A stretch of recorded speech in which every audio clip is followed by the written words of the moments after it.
एक भक्ति में आ जाता है। भक्ति योग के अंदर ध्यान योग आता है। ध्यान योग का अर्थ होता है जो आपको अति प्रिय हो उसकी याद में खो जाना।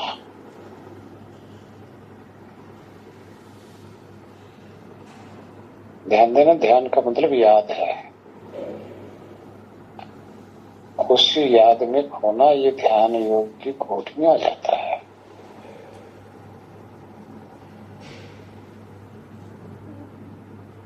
लेकिन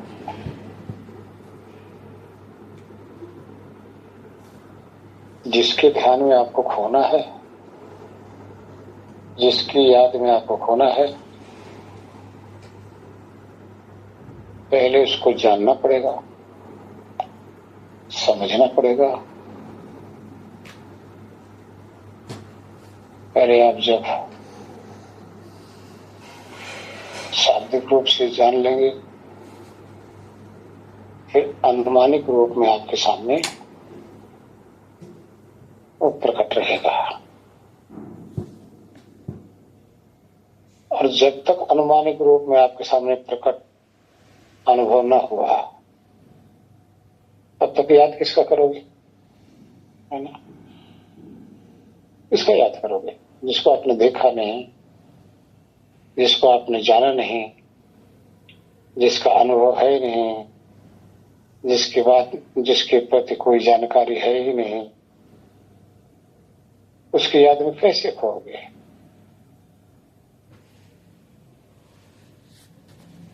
अगर हम आप कह दें हमारे नाते पोते पर पोते के याद में आप लोग खो जाओ, जिन्होंने देखा वो तो खो सकता है, जिन्होंने नहीं देखा हो जाओगे। याद कर लो उसका, बोलो। नहीं गुरुजी। तो ये तो ध्यान नहीं होगा, ये तो वही हाल है। माला तो कर में फिरे, जीव फिरे मुखमाए, मनुआ तो 24 फिरे, ये तो सुमरन नाग है।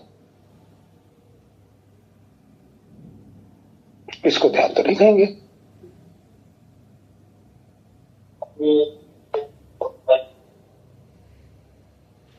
ध्यान कहते हैं जिसकी याद में खोना है उसको पहले जानना है।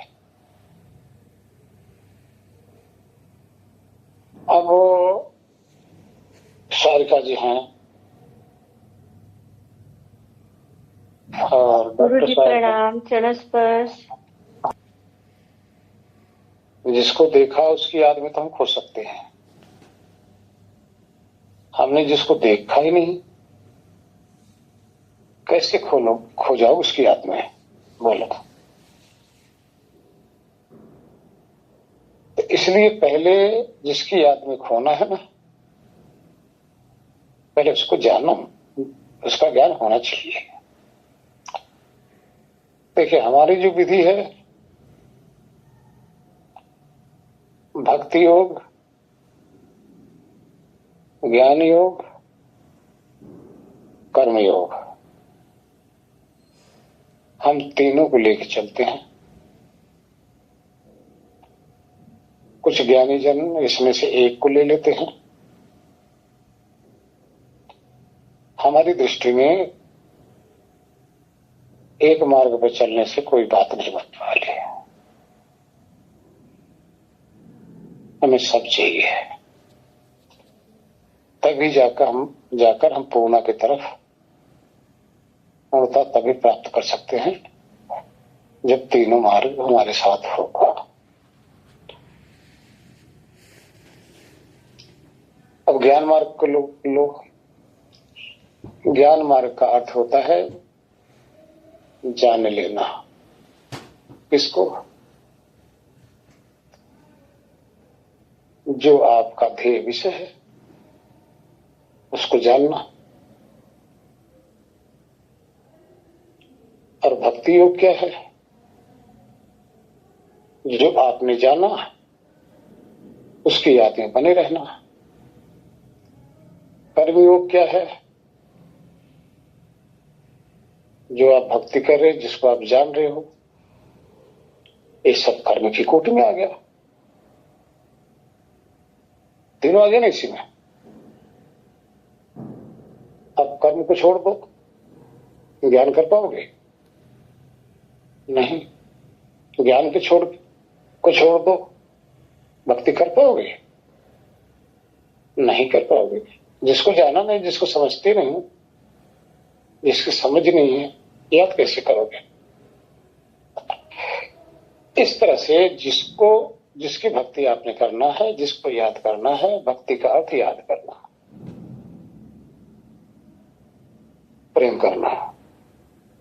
जिससे आपको प्रेम है बोले पहले उसको जाना, जानकर फिर उसकी याद में खो जाइए। जब याद में खो जाओगे आप, तो देखिए दो प्रकार का ज्ञान होता है। एक तो भौतिक तत्वों का, एक चेतन तत्व का। भौतिक तत्व को यदि आप जान जाएंगे तो उसके संस्कार आपके मन के अंदर आ जाएंगे। उसका रूप, उसका रंग, उसका आकार, उसका प्रकार, उसका चाल चलन, उसकी वाणी सब आपके अंदर आ जाएगी। जो भौतिक रूप में दिखाई दे रहा है या उसके अंदर जो भौतिक तत्व में शक्ति रूप में जो है, तभी याद कर पाओगे।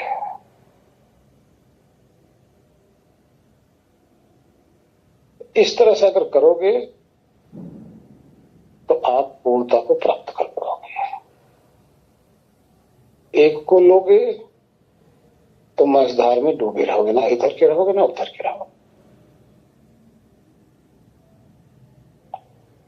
ये हमारा अपना विचार है।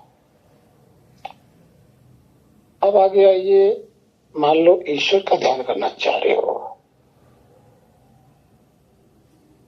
ईश्वर तो कोई पदार्थ तो है नहीं ऐसे भौतिक जो आपकी आंखों से दिख जाएगा। आंखों से दिख जाएगा तो उसको जल्दी मान लोगे, शब्दों से सुनाई देगा तो वो भी मान लोगे, त्वचा से स्पर्श होने लग जाएगा तब भी मान लोगे, नासिका से गंध आने लगेगी तब भी मान लोगे, जिह्वा से रस आने लग जाएगा तब भी उसको मान लोगे।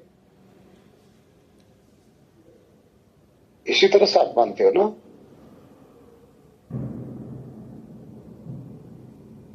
अब ईश्वर इसका विषय तो है भी, ना नासिका के विषय, ना रसना के विषय, ना आंख का विषय, ना कान का विषय, ना त्वचा के विषय। फिर विषय किसका है?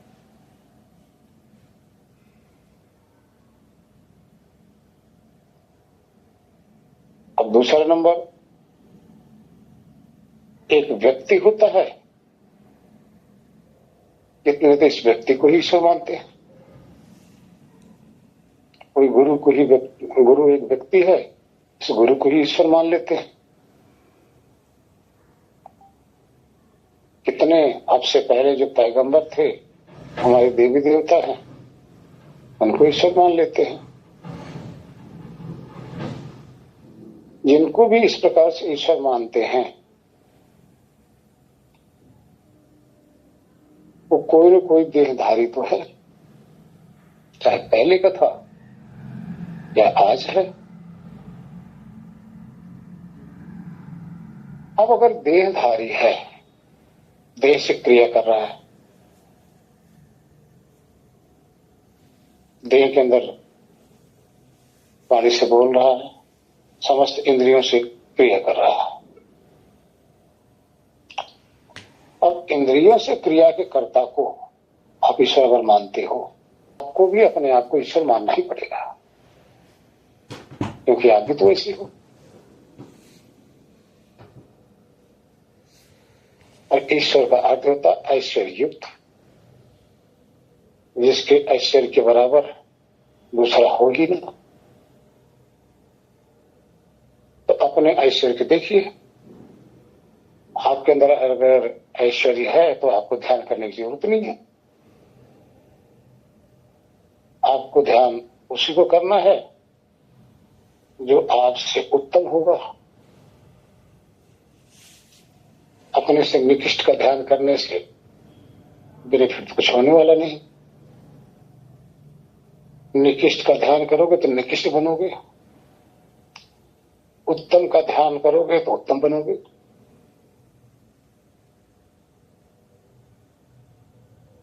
तो इसी तरह से अपने से जो उत्तम है उसका ध्यान करना है। अब ये उत्तम क्या है? शास्त्र एक ईश्वरी सत्ता को बताते हैं कि सबसे उत्तम है। और वो ईश्वरी सत्ता है क्या?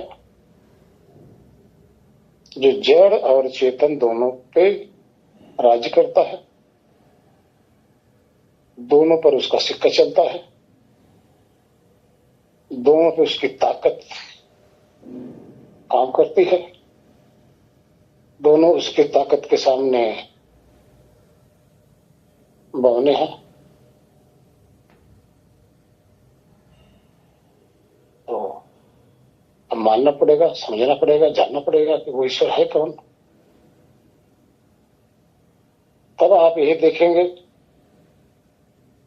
जो सारे देहों को बनाता है, जिनको जीवन दे रहा है, जिनके द्वारा मृत्यु प्राप्त हो रही है, ऐसे तो कोई सत्ता है? ऐसा अनुभव में सबको आता है, ऐसा नहीं कि किसी को नहीं आता। सबके अनुभव में आता है। तो कोई तो ऐसा है जो ईश्वर को मानते हैं वो भी, और जो नहीं मानते हैं वो भी। यहां तो असहाय हैं। वो असहाय हैं, वो अपनी मौत से खुद डर रहे हैं। जो साधना करना चाह रहा है, जो साधना कर रहा है, किस लिए कर रहा है? मौत से भयभीत होकर ही कर रहा है। जन्म से भयभीत होकर ही तो कर रहा है। इसलिए साधना करना पड़ता है। तो जो मौत और जन्म दोनों से परे है और दोनों का प्रदाता है, वो शक्ति एक ईश्वर है, वो व्यक्ति तो है नहीं। और व्यक्ति मरने जीने वाले हैं, शक्ति न मरती है न जीती है। इस तरह शक्ति का एहसास करना पड़ेगा, तो सबको एहसास होता है। अब ये किसका विषय आ गया? न आंख का है, न कान का है, न वाणी का है, न रचना का है, न त्वचा का है, न किसी का है। न हाथ से पकड़ा जाएगा, न पांव से जहां जाओगे वो आपके नजदीक आ पाएगा। इसी इंद्रिय का विषय नहीं। अब विषय किसका? मन का भी विषय नहीं है, मुझे मन में आता नहीं। तो विषय किसका है? और वो विषय होता है फिर विवेक का। इसलिए एकाग्रचित होकर बुद्धि के द्वारा उसका एक एहसास होता है, उसका एक अनुमान होता है। और वो सत्ता स्वतः ही सिद्ध है, उसको सिद्ध करना नहीं पड़ेगा आपको, वो सिद्ध है। आपको भाषित हो रहा है। कैसे भाषित हो रहा है? आपसे भाषित हो रहा है। कि जिस मौत से बचने के लिए आप तैयार हो ना, कोशिश कर रहे हो ना, वो मौत आपके सामने खड़ी है।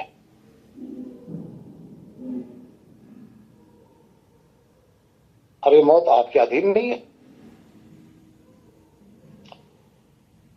आपके अधीन होता तो मौत से आप भयभीत न होते, क्योंकि भयभीत हो।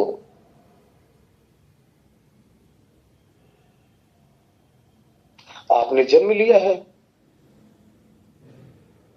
ये भी सत्य है। जन्म लिया, आपको पता नहीं कहां से जन्म मिला, मुझे किसने दिया, लेकिन ये भी सत्य है। इसको आप मना भी नहीं कर सकते कि हमने जन्म नहीं लिया।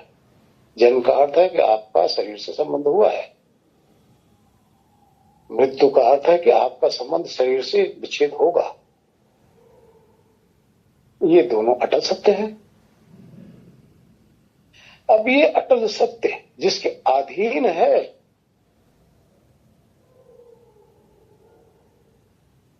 कोई तो है।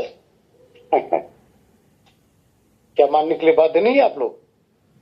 अब मेरा प्रश्न आ गया जी, क्या आप लोग ये मानने के लिए बाध्य हो या नहीं?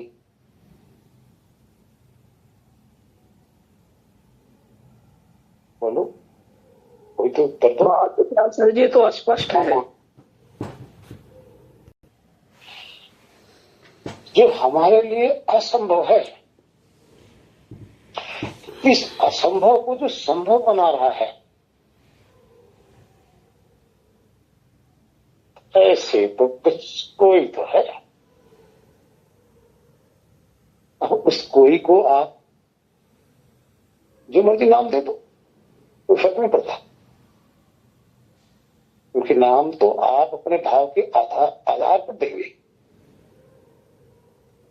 भाई आप हिंदुस्तानी है तो हिंदी नाम दे दोगे, अंग्रेज हो तो अंग्रेजी नाम दे दोगे, मुसलमान हो या उर्दू जानते हो तो उर्दू नाम दे दोगे, पंजाबी जानते हो तो पंजाबी नाम दे दोगे। जो आप जानते हो तो नाम तो आप ही दे दोगे ना, लेकिन इस नाम से उस शक्ति का आप भी एहसास करोगे, महसूस करोगे।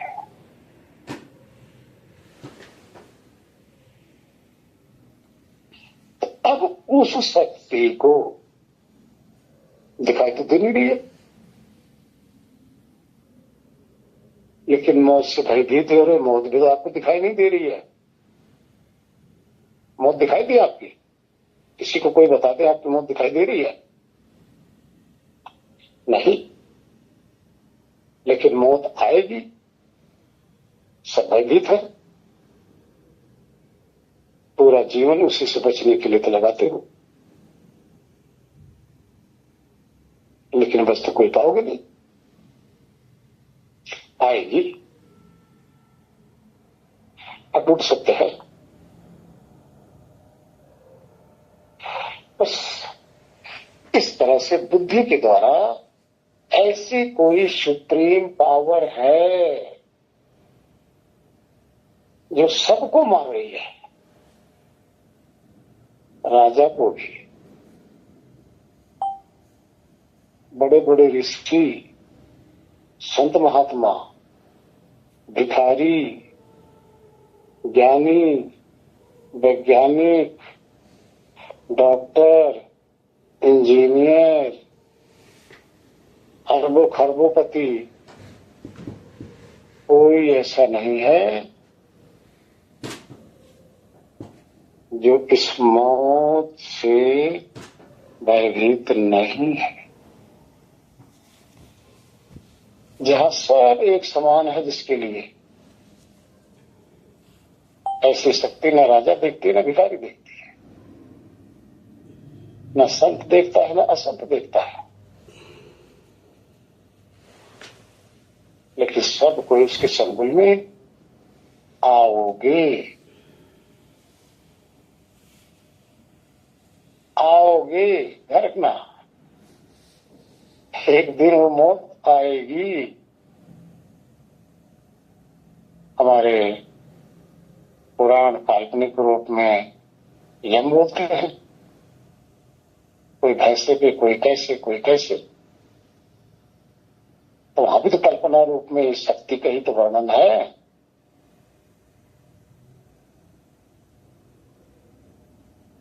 अब ये शक्ति कहाँ है? आप देख लो कोई अड़ोस पड़ोस में, रिश्तेदारों में, दूर नजदीक, जो मृत्यु शैया पे पड़ा हो,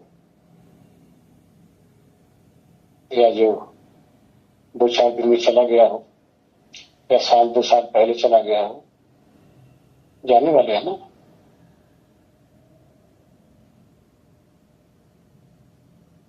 तो ये अटूट सत्य है भाई, और इसके दाता का नाम ईश्वर है।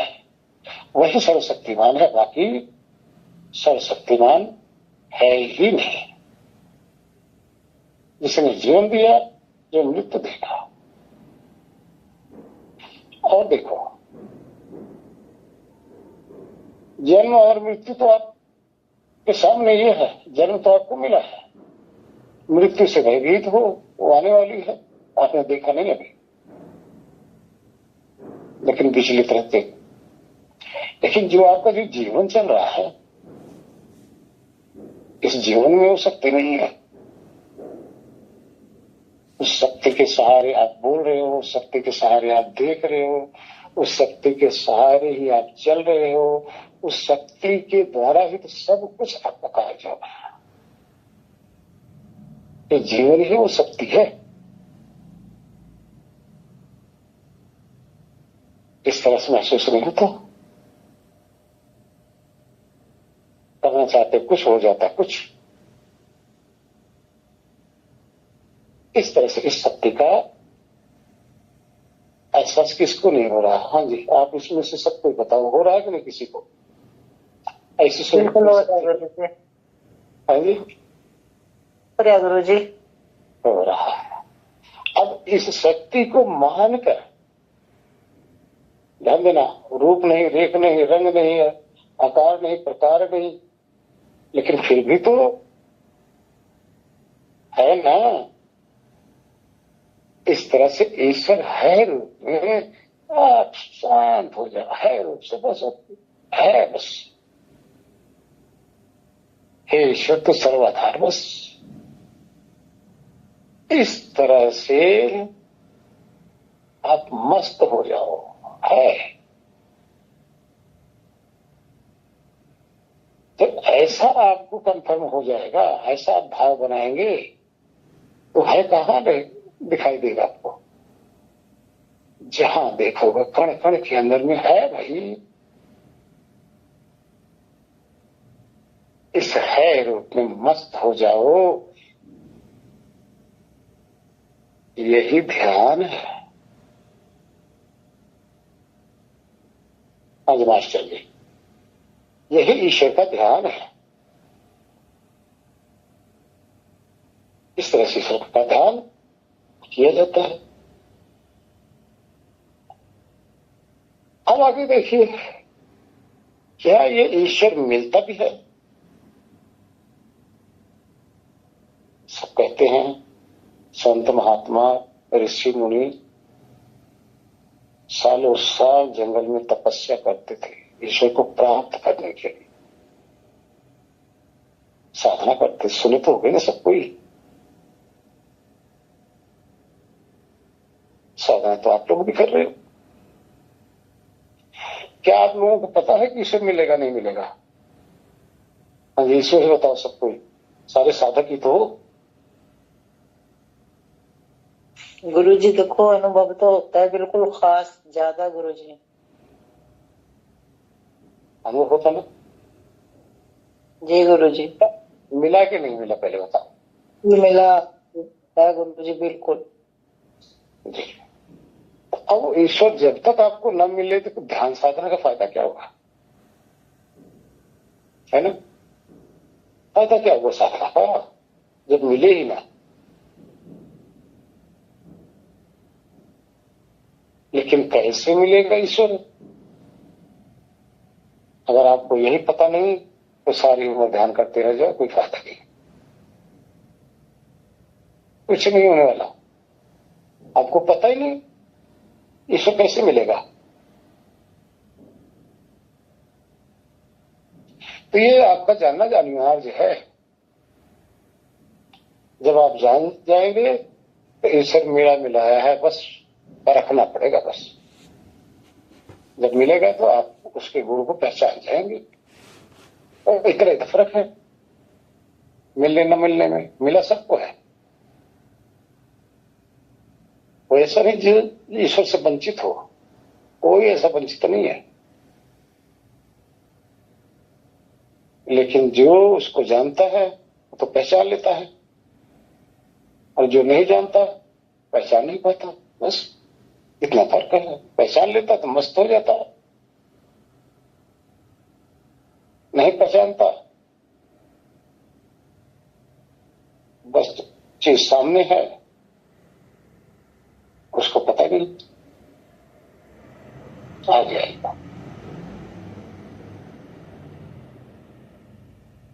अब भौतिक तत्वों को आप लोग कैसे पहचानते हैं? ईश्वर को पहचानने की कला सीखे पहले।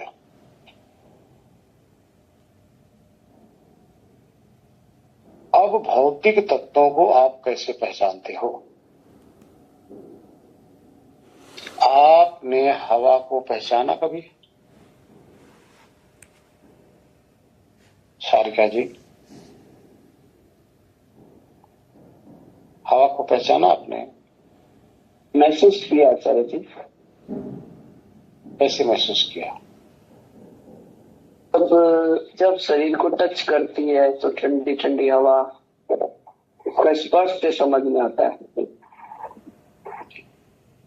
लेकिन इस त्वचा से आपने स्पर्श किया? अपने आप होता है वो। जब वायु त्वचा से स्पर्श किया, आपने वायु को देखा तो है नहीं? नहीं है ना? लेकिन जब वायु आपकी त्वचा से स्पर्श हो रही है, या पेड़ पौधे के पत्ते खूब हिल रहे हैं, डाली हिल रही है, तो आपको ये महसूस हो रहा है कि हवा चल रही है, पत्ते हिल रहे हैं, डाली हिल रही है, धूल के कण उड़ रहे हैं, आपके त्वचा पे टच कर रही है। इससे आपने क्या जाना? हवा है। वैसे तो देखा तो है नहीं आपने देखा तो है नहीं, लेकिन आप इसको जानते हो। किसी से वंचित नहीं है ये ज्ञान। चलो, अब आप रस को कैसे अनुभव करते हो? जल को। जल के अंदर एक रूप है, उस रूप के द्वारा जल को आप पहचानते हो। लेकिन जब इसी वायु के द्वारा जब त्वचा के अंदर जब टच करती है, जब ठंडा लगता है, तो आपको क्या महसूस होता है? कि अग्नि की मात्रा, जल की मात्रा अधिक होने से आपको ठंडक महसूस हो रही है। लेकिन अभी मई जून आ रहा है ना, जब आप चलेंगे, लू के थपेड़े लगेंगे, तब क्या कहेंगे? बहुत लू चल रही है, बहुत गर्मी है। तब तो नहीं कहेंगे ठंडक है। अब ठंडक देना किसका गुण है? जल का। और गर्मी देना किसका गुण है? अग्नि का। जब गर्मी लगेगी तो अग्नि की पहचान हो गई कि इसमें तो आग ही आग है भाई, हवा के अंदर। ठंड लगेगी तो इसमें जल ही जल है। ना ठंड लग रही है, ना गर्मी लग रही है, नॉर्मल स्पर्श हो रहा है, ये सिर्फ वाई वाई है। इस तरह से आपको अनुभव होता है और पहचानने में आप लोगों को कोई कमी भी नहीं है, संशय भी नहीं है, किसी से पूछते भी नहीं, खूब ज्ञान होता रहता है आप लोगों को।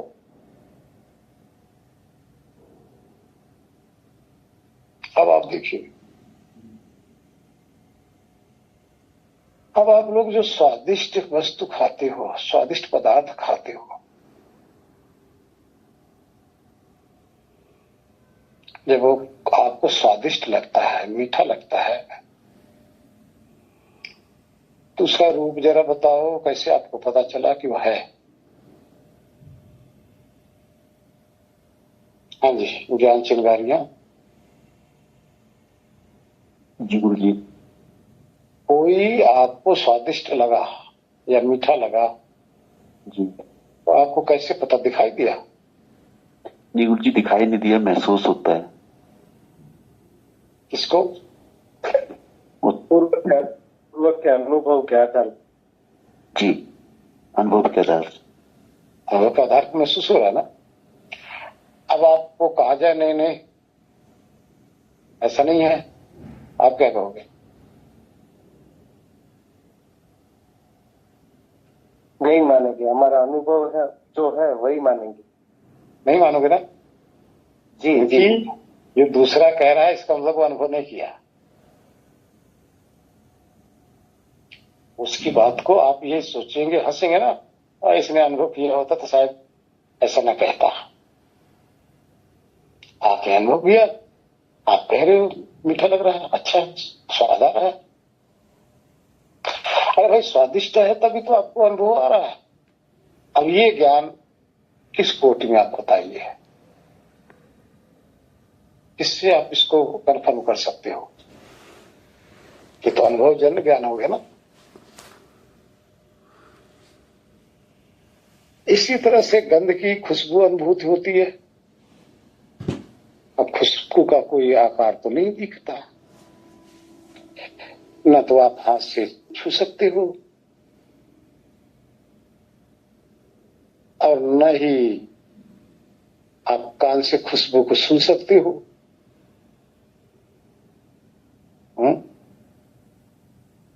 और जीवा से भी तो उसको टच नहीं करके जान सकते हो। लेकिन नासिका से जब खुशबू आ रही है तो मानते हो कि नहीं मानते हो? मानते हो ना? इन सबको क्या कहते हैं? इसी का नाम तो जानना है भाई। ऐसे जो जान लेता है उसके सामने संस्था। अब विचार करो, आपने जाना किसको? इन्हीं भौतिक तत्वों के गुणों को तो जाना। अब वायु का गुण आपने ग्रहण किया है। अब हमारे मुख से जो वाणी निकल रही है, यहाँ पे कान तक पहुंच रही है, इसका आकार आपको पता है क्या है? पकड़ में आ जाएगा?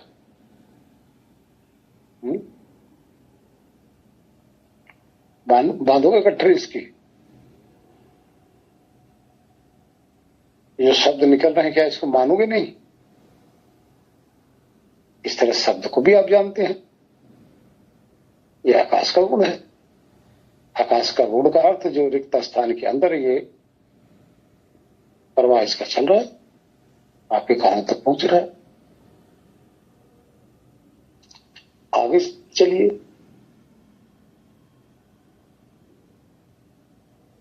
कोई वस्तु आपको अच्छी लगी, अब क्या है?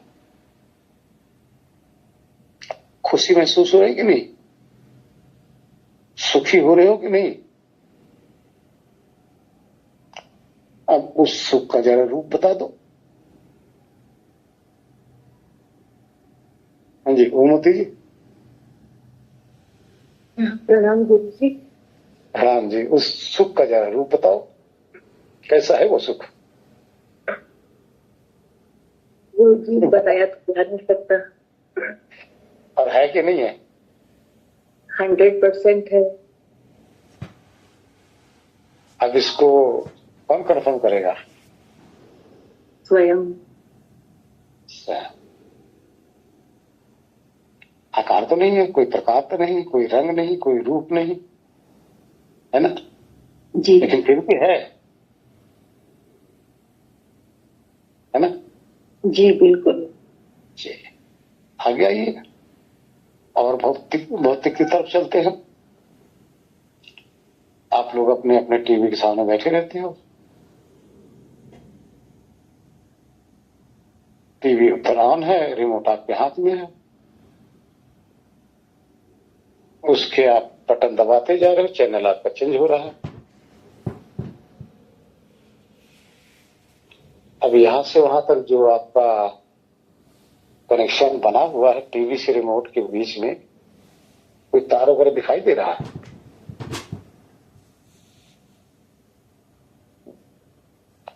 वो तो बेतार है, दिखाई तो नहीं दे रहा ना। चैनल आप लोग सब कुछ चेंज करते हो दूर बैठ के, उसका आकार बताओ है कि नहीं, मानते हो कि नहीं उसको?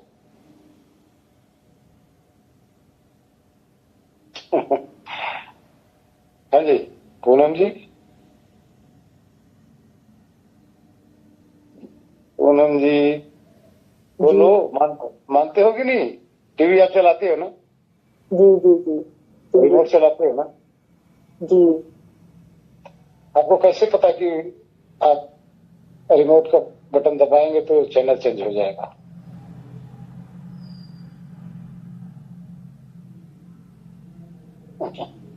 जी बोलो। वही पता है कि इनका कनेक्शन है। पता है ना, लेकिन दिखाई तो नहीं दे रहा ना। जी जी दिखाई नहीं दे रहा। अब आपने तो टीवी का एंटीना, उसकी छतरी आपने छत पे लगा रखा है, तो आपने ऐसा किया तो आपकी टीवी के अंदर पिक्चर आने लग गया, आवाज भी आने लग गया। अब जो पिक्चर इसके अंदर आ रहा है, टेलीविजन के अंदर जो आवाज आ रही है, ये जितना खाली स्थान है, जो आपका डिश ऊपर लगा हुआ ना है, क्या कहते हैं, छतरी से एंटीना, वही तो खींच रहा है। कहां से खींच रहा है? इसी खाली स्थान के अंदर ना। वो सारे गाने खाली स्थान में चल रहे हैं, जो जिसको आप खाली स्थान बता रही हो, सारी पिक्चर उसके द्वारा, वो जो किरणें खींच रही है ना, इसी आकाश में तो खींच रही है, इसी में तो चल रहा है। आपको दिखाई दिया कहीं? जी जी लेकिन दिखाई दे रहा सिर्फ टीवी के अंदर, है ना? जी उपकरण के अंदर दिखाई दे रहा है सब जगह। ये हम क्यों कह रहे हैं? अभी ईश्वर तक हम ले जा रहे हैं ना। अब इसी तरह से ईश्वर को भी अनुभव करेंगे।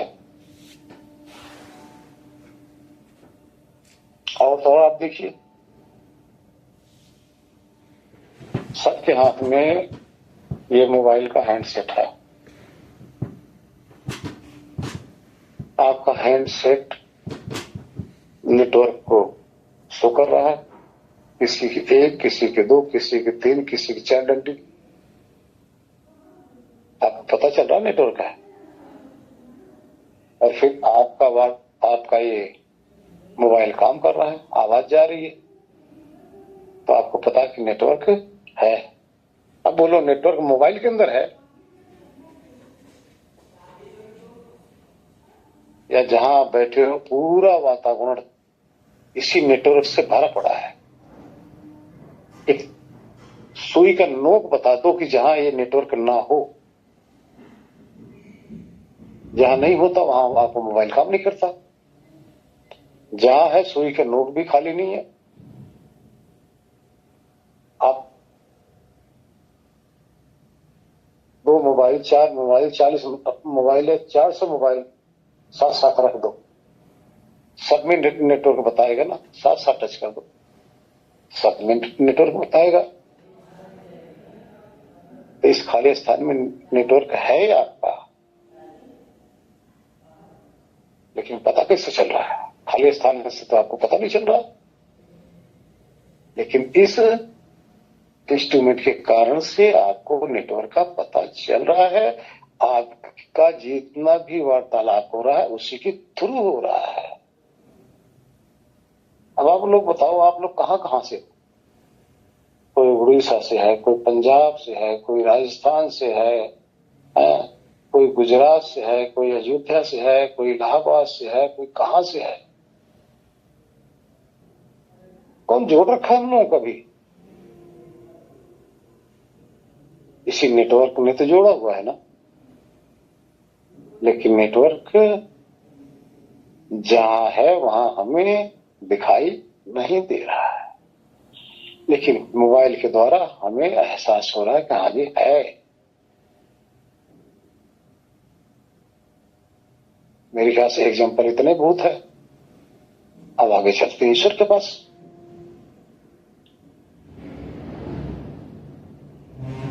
अब इसी तरह से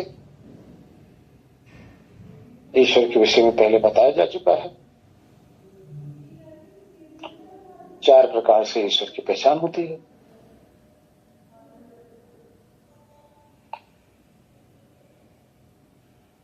अनंत पराक्रम, यानी अनंत शक्ति, जिस शक्ति का कोई अंत ही ना हो, जो लाखों पृथ्वियों को एक साथ कंट्रोल कर रहा हो।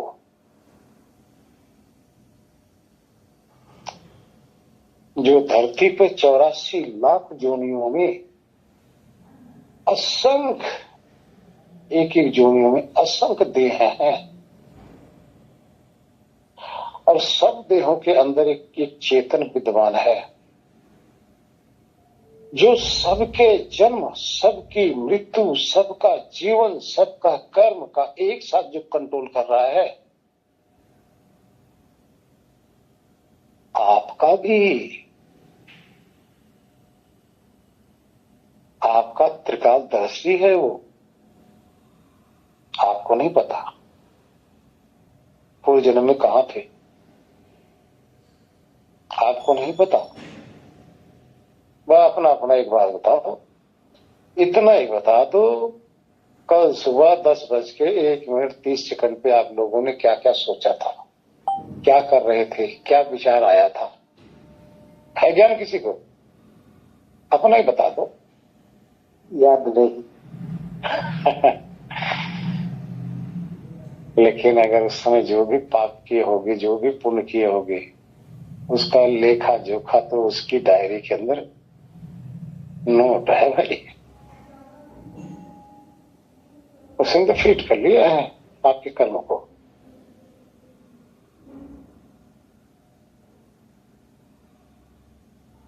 ये जो आपकी एक एक घड़ी का जो हिसाब किताब जहां चल रहा है, उस कंप्यूटर में, उस कंप्यूटर का ऑपरेटर ईश्वर ही है। आपके जीवन रूपी कंप्यूटर का ऑपरेटर ईश्वर ही है। आपके कर्मों के का ऑपरेटर ईश्वर ही है, जो जान रहा है। आप कहां जाने वाले हो, आपके कर्मों के अनुसार जो जान रहा है। और देखो ना, पहले बताया गया था,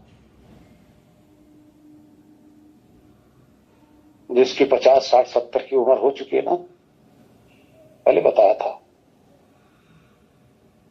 आप लोगों की माताश्री पहले तैयार हैं, पिताश्री भी तैयार है, आपका घर भी तैयार है भाई। कैसे तैयार है बोलो? और जो कुंवारे लड़के हैं ना आज, उनकी पत्नियां भी यहीं घूम रही होगी इसी धरती पे, और जो कुंवारी लड़कियां हैं ना, उनके पति भी यहीं पे हैं, सब तैयार बैठे हैं। आपको नहीं पता, लेकिन वो आपकी जोड़ी पहले से लगा रखा है। आपके माँ बाप ढूंढेंगे, खोजेंगे, 50 खोजेंगे, 100 खोजेंगे, करना तो एक से ही है।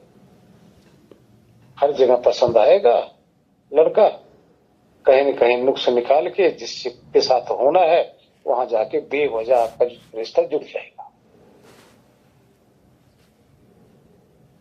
तो बताओ, पति तैयार है कि नहीं? पत्नी भी तैयार है। कमाल का कारीगर है। बोलो, सच है कि नहीं? ये तो बोलते हैं ना, जोड़ी बना रखी है जी, पता नहीं भगवान ने। ये सबसे बड़ा कलाकार है परमात्मा जी। और तैयार है, माँ भी तैयार है, और तो और आपके दूध पीने के लिए आपकी माँ के अंदर स्तन भी तैयार है। जरा विचार करो, पैदा कब हो गई? तैयारी आपसे, आपकी आज से चालू है। अभी मरे नहीं, अभी यहीं पे हो, लेकिन अगले जन्म की तैयारी आगे वो कर रखा भाई। कैसे कर रखा है? ऐसे कर रखा है कि जैसे आज के समय में एक लड़की की माता पिता होते हैं, जब लड़की जवान हो जाती है, शादी के लायक हो जाती है, तो माता पिता को चिंता हो जाती है, बेटी जवान हो रही है, अब उसकी शादी करनी है, अब उसकी तैयारी करो भाई, उसके दहेज की तैयारी करो, उसके जेवर की तैयारी करो, और उसका घर पर ढूंढना शुरू करो। करते हो कि नहीं करते? तो वो पिता आपका घर पर भी जो ढूंढ रखा है, सब कुछ आगे कर रखा है। ये जितना भी लेखा जोखा हुआ है ना, आपको याद है? पता है आपको? ये पता ना, लेकिन होगा तो यही। अब आप बताओ, जब आए थे यहाँ तो आपकी माँ आपके जन्म के बाद में बनी है या माँ तैयार थी तब आप माँ के घर में आए हो? हाँ जी, वही तो बता दो भाई। तैयार थी गुरुजी, तैयार थी। वो कौन तैयार किया उसको? परमात्मा। वो है परमात्मा भाई, जो आपका त्रिकालदर्शी है। आगे पीछे, आगे क्या हो चाहिए आपको? आप एक बात बताइए, जब आप धरती पे आए भी नहीं थे तो आपको पता था कि मुझे दांत चाहिए होगा? आपको पता होगा दुनिया हम जा रहे हैं, मुझे देखने के लिए, दुनिया देखने के लिए आंख चाहिए होगी? आपको क्या पता था कि जब हम बाहर निकलेंगे तो लोगों से वार्तालाप कैसे करेंगे? वाणी आपको चाहिए थी। आपको तो ये भी नहीं पता था कि आप किसी से कैसे सुनोगे लोगों की बातें। आपको तो ये भी नहीं पता था कि धरती पे हम जाएंगे तो कैसे चलेंगे। लेकिन आपकी सारी व्यवस्था हुई कि नहीं हुई है? यही ईश्वर है भाई, ये सारी व्यवस्था का करता ईश्वर ही है। अब बोलो, है कि नहीं? है। सारिका जी, आप बताओ कि है कि नहीं है? सारिका जी नहीं बोल रही है। हाँ गुरु जी, बिल्कुल है, बिल्कुल है। अब इस है रूप में ईश्वर को स्वीकार करना उचित है या अनुचित है? पूरी तरह उचित है गुरु जी। जी। तो इससे क्या सिद्ध हुआ? ईश्वर है, ना कान से, ना आंख से, ना वाणी से, ना जीवा से, ना त्वचा से, ना हाथ से पकड़ा जा सकता है। ना जितना मर्जी जाओ, पांव से चल के जाओ, वो दूर भी जाओगे तब भी उसको, उसके नजदीक नहीं जा पाओगे। लेकिन उसके नजदीक कैसे चले गए आप लोग? ध्यान दो, विवेक दृष्टि से आपके सामने वो अनुभव में आने लगा कि नहीं आने लगा? जी गुरुजी। और कितनी दूर अनुभव में आ रहा है? पास ही है। अब आपका ही सब कुछ, आपका ही रखवाला तो है वो, है ना? अब ऐसे रखवाले को, ऐसे मालिक को, ऐसे स्वामी को, ऐसे गुरु को जब है तो मानने में क्या बुराई है भाई? अब आपने जान के माना या कल्पना से माना? आपके अनुभव में जान के अब आपके अनुभव में आ रहा है कि है भाई। अब इस तरह से मान लो और मास्टर जी शांत होकर बैठ जाओ। शांत होकर बैठेंगे, बस इस तरह से अनुभव करते रहोगे। आपके सामने खड़ा है, आपके पीछे भी खड़ा है, आपके सर के ऊपर भी उसका हाथ है, आपके दाएं भी है, बाएं भी, ऊपर भी, नीचे भी, अंदर भी, बाहर भी। जिधर देखोगे वही वही, ईश्वर ही ईश्वर। इस तरह से जब आप भाव विभोर होने लग जाओगे,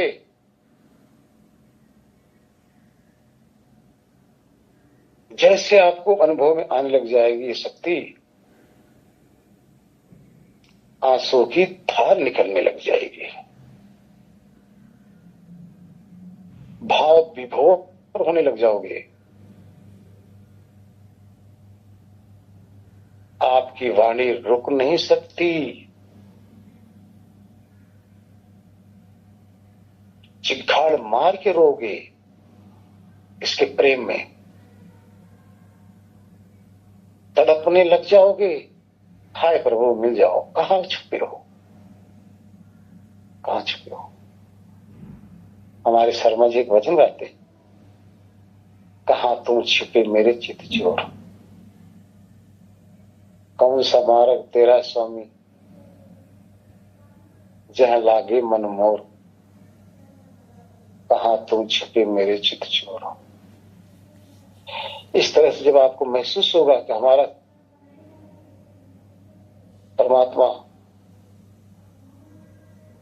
हमारे लिए क्या नहीं कर रहा, जब उसकी करुणा को आप देखेंगे, उसकी कृपा को आप एहसास करेंगे, उसकी दया को आप देखेंगे, उसकी विशालता का आप अनुभव करेंगे,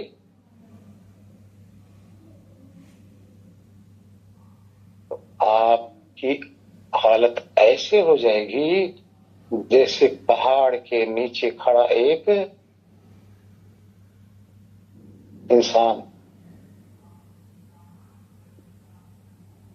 और उस पहाड़ के आगे अपने आप को महान समझेगा। इसी तरह से इस विशाल काय परमात्मा के अंदर वो स्वयं को पाता हुआ निमग्न रहेगा, मस्त रहेगा, आंसुओं की लड़ी रहेगी, प्रेम की हिलोरे मारेगा। यह है भाई भक्ति योग। जैसे ऐसे आपकी हालत आगे बनेगी, जैसे ये प्रेम आपके अंदर प्रकट होने लग जाएगा, जब आंसू, गिड़गिड़ाना, रोना, चिल्लाना जब आपके पास आने लग जाएगा, तब आपका हृदय कोमल हो जाएगा। अगर नहीं आ रहा है तो अभी आपका हृदय कठोर है, आपके हृदय के अंदर प्रेम नहीं है। ऐसे कठोर हृदय में ईश्वर प्रकट नहीं होते हैं। निश्चल, निर्मल,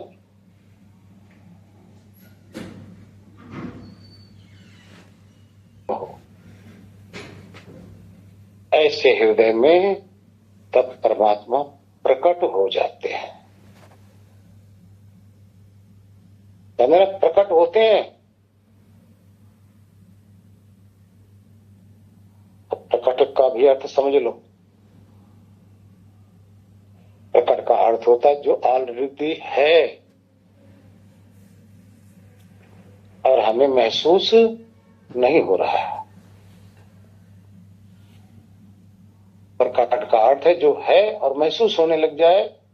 महसूस होना प्रकट कहलाता है, ना महसूस होना अप्रकट कहलाता है।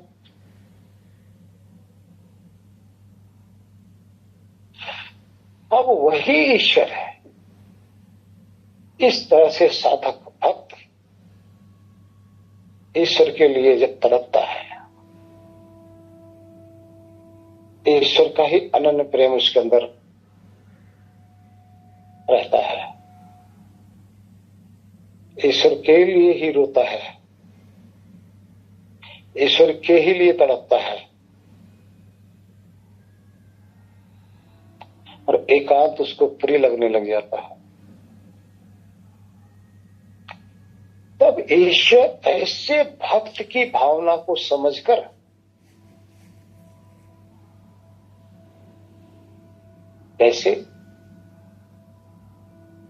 जैसे माए अपने छोटे बच्चे को छोड़कर अपने काम में लगी होती है, जब तक बच्चा सो रहा है मां सोचती है काम कर लो, परवाह नहीं। बच्चा खेल रहा है तब भी परवाह नहीं करती। लेकिन जैसे बच्चा रोने लग जाता है, जैसे बच्चा जोर जोर से चिल्लाने लग जाता है, आप लोगों ने अनुभव किया होगा, जब बच्चा खूब तड़पने लग जाता है तो मां चाहे 100 किलोमीटर दूर क्यों ना हो, 1000 किलोमीटर दूर क्यों ना हो, चाहे 10 कदम दूर क्यों ना हो, बच्चे की तड़प से मां के स्तन में दूध आने टपकने लग जाता है, ऑटोमेटिक अपने आप ही। यह है प्रेम, यह है करुणा। इसी प्रकार से जब तक ये भगत रूपी बच्चा रोता नहीं उस परमात्मा के लिए, तब तक ईश्वरी रूपी मां सोचती है इसको खेलने दे हमारी माया के अंदर, संसार में विषयों में खेलने दो। लेकिन जब बच्चा भगत रोता है, गिड़गिड़ाता है, तड़पता है, ईश्वर रूपी मां से रहा नहीं जाता। अब क्या होता है, उस भक्त के हृदय के अंदर वो चीज प्रकट हो जाती है, ऐसा आनंद अंदर से उमड़ने लग जाता है जैसे एक फवार से अंदर से आने लग जाती है आनंद की। और उस आनंद को मिलते आत्मा रूपी भगत उसी में शांत हो जाता है।